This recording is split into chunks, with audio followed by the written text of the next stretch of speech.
ইউনিভার্সিটিতে চাকরিতে যে কত কষ্ট হয় সেটা আমরা জানি। 24 ঘন্টার মধ্যে 22 ঘন্টা পড়াশোনা করতে হয়, আর সেই মেট্রিক পাস করা টোকায়ের বাচ্চা আমার ভাইয়ের বুকে গুলি করছে। আমরা স্বাধীন দেশের পরাধীন নাগরিক, আমাদের স্বাধীনতা পুনরায় দরকার। আমাদের ভাই বোনেদের মেয়ে শুয়ে দিচ্ছে রাস্তায়, আমরা কিভাবে বাসায় চুপ করে থাকি?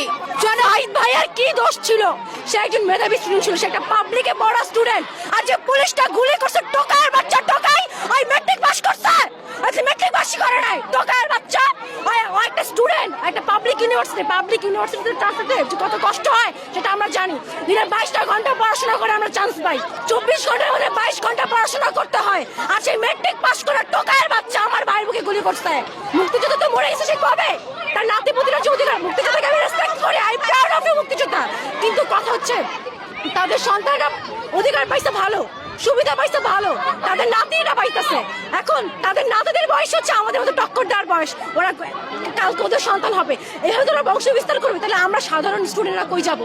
আমার দাদারা তো মুক্তিযোদ্ধা করছে, বাইচা নাই, আমাদের তো মানে সার্টিফিকেট পায় নাই। আমার দাদা বলছে যে আমি মুক্তিযোদ্ধা করছি, আমি জানি আমি কি মুক্তিযুদ্ধ করছি, আমাকে লোক দেখানোর দরকার নাই। সেই আমলে সার্টিফিকেট যারা করে নাই মুক্তিযোদ্ধা, ওরাও যায় লাইন ধরা যায় সার্টিফিকেট নিতে। আমার দাদা ছিল পিওর মুক্তিযোদ্ধা, উনি সার্টিফিকেট নেয় নাই। আমার নানার মুক্তিযোদ্ধার কোঠা আছে, বাট আমি নিজে কখনো যাই নাই।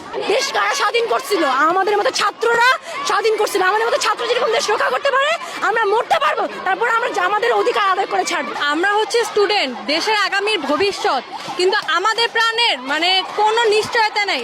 আমি বাসা থেকে বের হওয়ার আগে আমার বাবা মার কপালে মানে চুমু খেয়ে আসছি যে যদি আর না দেখে। কেন? কারণ আমার জীবনে কোনো এখানে নিশ্চয়তা নাই। আমি বের হয়েছি, আমি এখনো শিওর না আমি ঠিকভাবে বাসা যেতে পারবো কিনা। এটা কেন? আমরা কি এই দেশ স্বাধীন করছি? এটা তো আমাদের স্বাধীন দেশ হইতে পারে না। 52 সাল বলেন, 69 বলেন, 71 বলেন, আমাদের ভাইরা রক্ত দিছে, এখনো দিতেছে। তাই স্বাধীন দেশের মানুষ কেন রক্ত দিবে? এটা তো কোনো ডিসিশন হইতে পারে না। তাই বলতেছি কোটা আন্দোলনের সংস্কার চাই, কোটা সংস্কার চাই। আন্দোলনে যারা আছে তাদের সেফটি চাই। আজকে সকালবেলাও প্রাইভেট ইউনিভার্সিটির ছেলেমেয়েদেরকেও রাখে নাই, তাদের সবাইকে মারছে। ঢাকা ভার্সিটির কোনো খবর আমরা এখনো জানতেছি না। কেন? এটা কেমন দেশ? এই পতাকার তো একটা মূল্য আছে, মূল্য তো আমরা পাচ্ছি না। তাহলে ছেলে মেয়ে কেন যাবে না দেশ থেকে বের হয়ে যাইতে?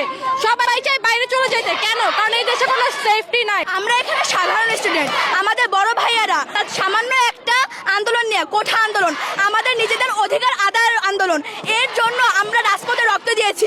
বিশ্বের এমন কোনো দেশ নাই যেখানে এই কোঠার জন্য রক্ত দিয়েছে। আর সেই আমরা এখন মনে পড়ে গেছে 1952 সালের কথা।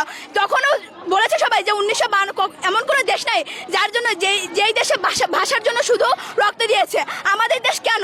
আমরা এখন স্বাধীন দেশ না? কেন রাজপথে রক্ত ঝরবে? কেন আবু সাইদ ভাইয়া মারা গেল? কেন আসিফ ভাইয়া মারা গেল?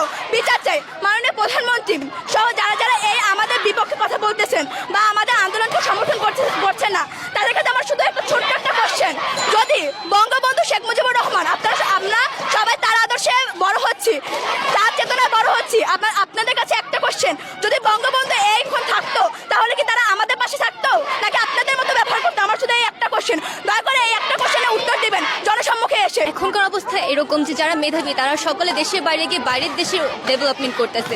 যদি আমাদের দেশে থেকে মেধাবীদের চাকরি না হয় তাহলে আমাদের দেশে ডেভেলপমেন্ট হবে কিভাবে? সবাই দেশ ছেড়ে বাইরের দেশে ডেভেলপমেন্ট করছে, কারণ আমাদের দেশে চাকরির অভাব। এখন আমরা এটা সকলের বোঝা উচিত যে স্টুডেন্টসদেরকে দমানো সম্ভব না। যদি স্টুডেন্টসদেরকে দমানো সম্ভব হতো তাহলে আজকে আমাদের মাতৃভাষা উর্দু হতো। আমাদের অধিকার যতদিন আমরা না পাবো, আমাদের মেধার যতদিন না মূল্যায়ন করা হবে, ততদিন আমাদের এই আন্দোলন চলতেই থাকবে। আন্দোলন